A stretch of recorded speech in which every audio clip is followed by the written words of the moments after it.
We have a potentially contentious presidential race coming on, but there's not just a presidential race that's happening. And I wanted to dig into maybe some of the ways that these types of topics, specifically about the Black experience, and the way that it can get represented better in the upcoming election from top to bottom, because people think the president does everything, but we can start there. Fine. As if whether it's Trump again or Biden winning this, or whoever he surrounds himself with. And we talked about how today Joe Biden or Amy Klobuchar decided to withdraw herself from the nomination process as his running mate, as Joe Biden's running mate, because she wants him to put in place a woman of color.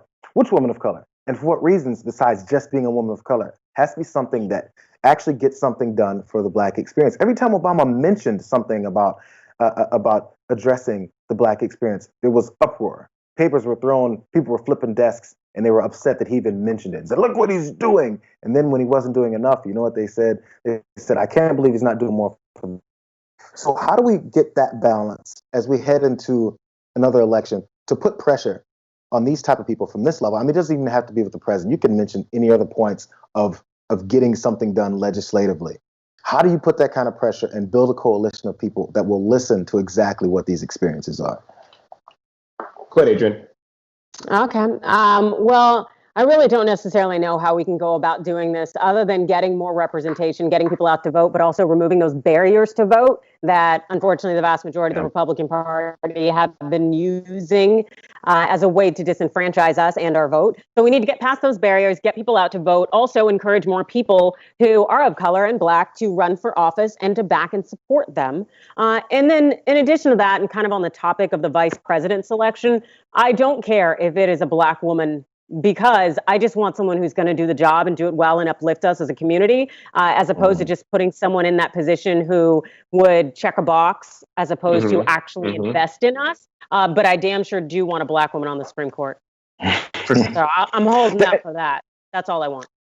Does that to be all levels of from the beginning? We see there was from school board meetings to community meetings about from people that are leading these things, a lot of times aren't even paying attention to the people in the room that were elected as well. City council meetings, that's what I was trying to get to. I'm seeing these videos coming out. There was just something today out in Baton Rouge where a woman was scrolling. As they were talking about these issues, she was scrolling and shopping, doing some online shopping for coats. And she got called out because there was someone took a picture of her computer screen and what she was doing while we were in the middle of a discussion about what to do about representing the community of people that you said you wanted to go out and have vote for you. And we see it constantly in this way. She got called out, got embarrassed, ran out, and I don't know if she's going to resign or something. It's never been seen from since.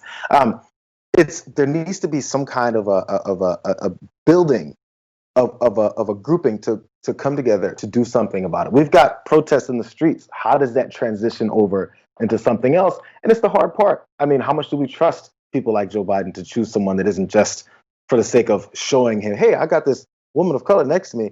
Remember, I was the white guy that ran with the Black guy. Now I'm the white guy running with the Black woman, or whoever else he may choose. Well, yeah. I mean, here's the thing. Now more than ever, and how visible this whole movement. There has been a reckoning, people, that has happened in America, that has reached to so many spaces that never had the opportunity to have light shown on it. And people are aware, they're mobilized, they're galvanized, and they're ready to do work. So yeah, Joe Biden we are not an accessory. We're not a cute dog in a Louis Vuitton bag that we whip out and be like, oh my gosh, I have this. Black people are not that. And I agree with you, Adrienne.